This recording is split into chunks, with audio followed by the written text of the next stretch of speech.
Hey everyone, welcome back to CryptoCache. Thanks so much for joining me here. I hope you're having an amazing day like me. We're looking at ENJ, which is Enjin coin. And just before we do, of course, we take a quick look at Bitcoin, kind of see what's going on with this bad boy here. We can see that we are potentially creating a double bottom pattern, right? So we came down to bounce off 56, up to 60, down to 56 again, and now it's somewhat on the uphill, right? So we'll see what happens soon, of course, but just to note, in order for this to come to fruition, it would have to break 60,000 again and come back down and test it one more time. But not terrible shape for Bitcoin. We can see the 50-day simple moving average is working its way down. We'll see how the price action responds to that. If it can go ahead and break through and continue upwards, we might be in pretty good shape to see this continuation happen. So as per usual, just continue to dollar cost average as as we stay lower here in price, and just make sure that you save a little bit of money, about 25% of your portfolio at all times to ensure you can buy these dips when they happen.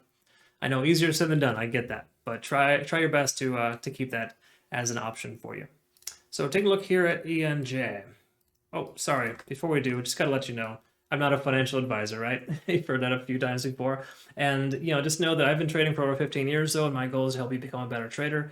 So I love teaching people how to trade. So if you're new to the channel, consider checking out my Patreon community, where I actually have a trading community and we're all learning and growing together. I also send out signals for every single trade that I take, so you can kind of learn how to understand, how to structure your trades in this kind of environment. Same thing happens as well within the bear market. It's kind of just a reverse order, but there's ways in which you can maximize your potential. I'm actually very much looking forward to it.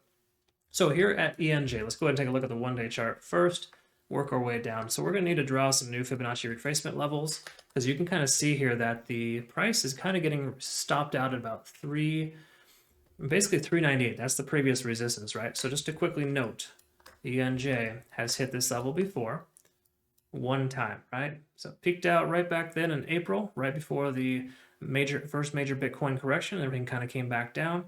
But simply put, we're looking here at the price action right at about 398. So the price is kind of just hanging out right there. So bear in mind, that's a major resistance level. Okay. So we'll go ahead and redraw out some of these Fibonacci retracement levels here soon, just so we can kind of get an understanding of what the new potential looks like and just kind of go from there, right? But for right now, simply put, we're looking at price under 70 on the RSI that's working as a resistance. That is the exact same level as that all-time high. So we see $4 or 398 on the charts, and we see an RSI at 70, we can kind of disseminate that, okay, well, we can't pass 70 on the RSI because of that resistance level at this point. Bear in mind, that's constantly evolving. RSI never stays at one point at the exact same time, but right now, at this exact moment in time, it's considered to be overbought because it's trying to break that resistance plane. Once it breaks that resistance plane, we can consider that as a support level, 70 in the RSI, and then the sky's the limit, essentially, right? That's kind of what we're looking at. So all good things here on the one-day chart. Just bear in mind, this is very normal for the price to get rejected on the first attempt at breaking an all-time high. That's very standard. So let's go ahead and look at the 4-hour chart here. We can see the 50-day simple moving average working as a strong support level here. So yes, the price came up here and some of my patrons didn't get filled. I'm sorry about that. And then the price goes down to bounce off this nice little secondary support level. And then, of course, it's been up ever since. So all good things here for ENJ. We can see that, that support level is working really well. The 50 is working as, concurrent with it. And what's great is we got the 200-day simple moving average working its way up to 282. So that'll slowly continue to progress upwards with the price. That just kind of reaffirms that support level that we have. Looks like we had a MACD convergence yesterday evening, right around, 9 p.m. So we can just mark that really quick and take a look at the 1-hour chart and see what's going on. Now, the 1-hour chart, we have two of the most effective signals you can use, right? So there's TD sequential, of course, and Ichimoku cloud. Let's take a quick look at TD sequential first and just kind of see that we're at a 7 right now, which basically just implies we could see another 2 to 4 hours worth of bullish momentum. I think that's less likely, but we could definitely see that. I think we might see the price kind of consolidate right around this resistance/support level, which would be perfect if it were to do that. Then we could essentially allow that to continue to push the price action higher. But for right now, that's kind of where we're at for the moment. So TD sequential, not bad. And just bear in mind, we're slightly overextended right now. And then take a look at Ichimoku cloud. Look at this. This is a perfect thing. This is that double rainbow I always refer to as. When you see the price break above the cloud, see right there? This is that 4-hour MACD convergence that I marked, right? So step number one, look at the MACD on the 4-hour chart. If the 12 is intersecting with the 26, the faster moving average is intersecting with the 26 in upward fashion, that is a convergence on the MACD, telling us the bears are losing control and the bulls are gaining control, right? Furthermore, we look at the cloud. Look at the 1-hour cloud, and you can see that it's breaking above. In other words, when the price action is above this plane here, this cloud in the background, then that is considered a buy signal, right? So we get that double rainbow, which is great. Then furthermore, you can see that the lagging span is lagging. It's not intersected with the price yet, so that's still considered a buy signal. And then of course we have the baseline here below the conversion line, which is perfect. Essentially what we look for is two things. If we're going to want to exit our position on Enjin, we want to wait for the baseline to be higher than the conversion line. That's kind of almost a MACD convergence, if you will, or divergence rather.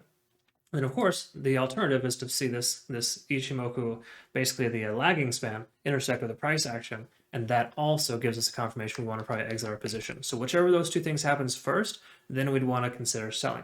So for right now, as of right now, Ichimoku Cloud tells us it's still safe to keep our positions open. All right. Therefore, don't touch it. Add to your position if you want to consider doing so. I do think that Enjin will break its all-time high here soon, and we'll see something occur in the very near future.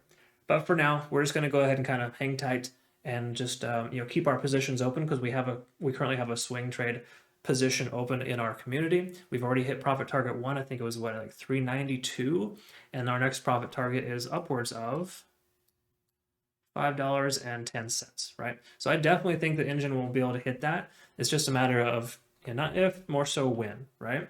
So at this point, I think it's confident. I feel confident in saying that we're going to see some great things here from Enjin soon. It looks like it's ready to explode. But what I want to wait for is confirmation for the 1-day candlestick to close above that resistance. But just say it doesn't close above, then what we want to do is we want to wait for the price to come above and then come down and test it as a support and hold. See, we want to make sure that we get that confirmation that the price is above, on the right side of the tracks, right? So even though we got really nice indications of MACD and everything else, it doesn't necessarily mean that the price is going to just go straight up from here. It could imply that it'll go sideways for some time, rest at that support, and then bounce again. That's the confirmation I look for to add to my position. Right now, I'm just going to leave my position open and continue the way that it is. That makes sense, right?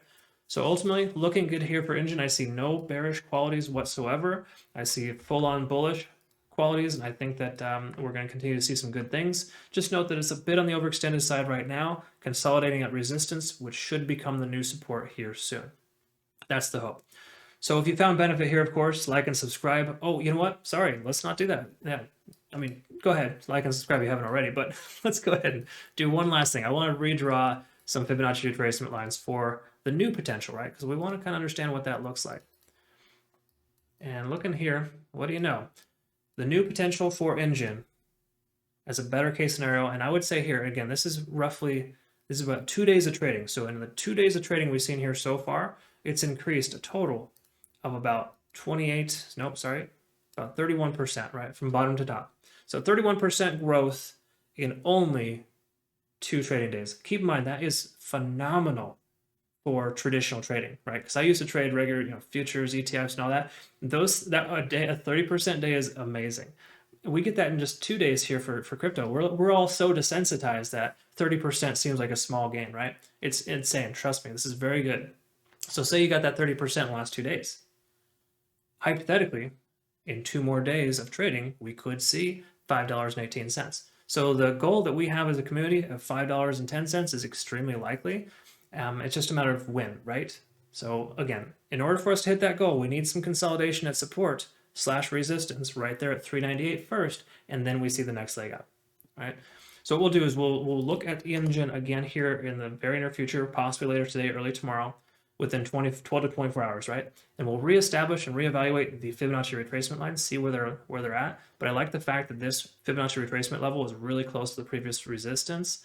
That kind of just reaffirms the fact that $4 is definitely going to be a contender. But once we break that, close above, preferably on the 1-day candlestick, we can shoot our sights for about $5 and approximately 20 cents. But I think 5.10 is a realistic estimate for the next available goal. Now, I want you to say thank you and like and subscribe, whatever you want, comment below. It doesn't matter. Well, no, it matters because I appreciate it. Just, I hope that you find benefit here is all I'm saying. And if you're not currently a patron, consider subscribing. Rates are increasing next month, and I'm going to have to start capping out my my amount of memberships per month, just based on the sheer fact that we are getting quite large. We're trending closer to 300 members, and 200 of you have joined this month. So thank you so much for just the amazing feedback and the amazing content. I love and appreciate you very much, and we'll look forward to seeing you next video. Have a great rest of your day. Take care.